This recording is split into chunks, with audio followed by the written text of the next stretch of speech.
How's everybody doing? I hope everybody's doing well today. Thank you for the time to check out my video.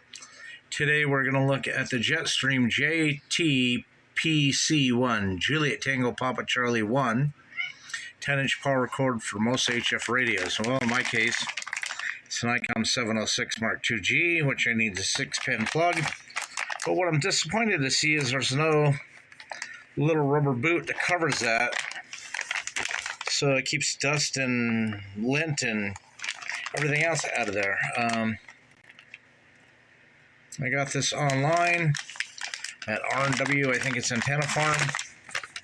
The package is busted, so it looks like when they grabbed it, pulled it out of the rack, maybe they popped it, but it doesn't look like it's used. I hope not. So, what does it say? Kenwood TS50, 120, 130, 140, 430, 440, 450.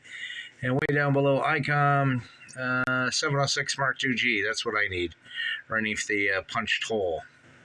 It also works with a Linkos. So, anyways, not much I can show you other than the wire. So we'll get it out of the package. It's supposed to be 10-gauge wire, I believe. Should be 20 amp fuses in there.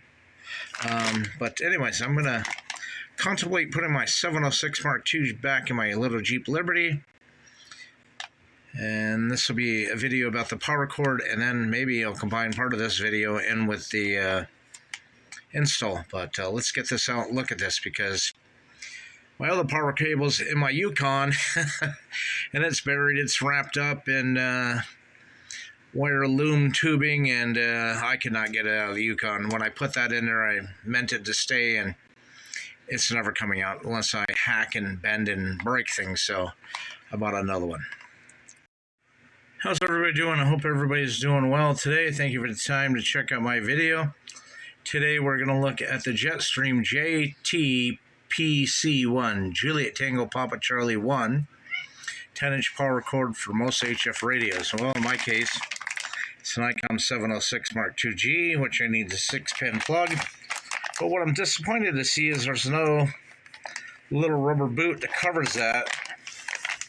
So it keeps dust and lint and everything else out of there. I got this online at R&W, I think it's Antenna Farm. The package is busted, so it looks like when they grabbed it, pulled it out of the rack, maybe they popped it, but it doesn't look like it's used. I hope not. So, what does it say? Kenwood TS50, 120, 130, 140, 430, 440, 450, and way down below, ICOM 706 Mark II-G. That's what I need underneath the punched hole. It also works with a Linkos. So, anyways, not much I can show you other than the wire. So we'll get it out of the package. It's supposed to be 10-gauge wire, I believe. Should be 20 amp fuses in there. But anyways, I'm going to contemplate putting my 706 Mark II back in my little Jeep Liberty.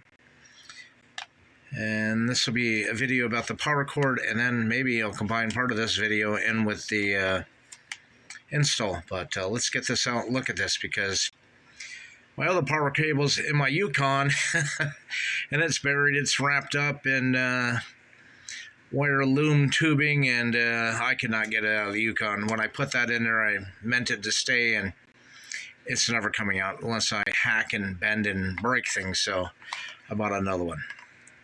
Okay, this is not what I was hoping for. I was hoping that the fuses were going to be closer to the power plug. That way, if something happened, you could just reach in, keep the plugs in an interior compartment. That's why the ICOM original cable is. It's about 2 feet down. To this one, it's only about, what is that? Not even a foot from the end of the power cable. So I need to strip that back, put some ring terminals on to go to my dual post battery. The stud's upright, but it is very heavy made. At least I got some shrink tubing in there. Correct configuration. Nice heavy duty zip cord.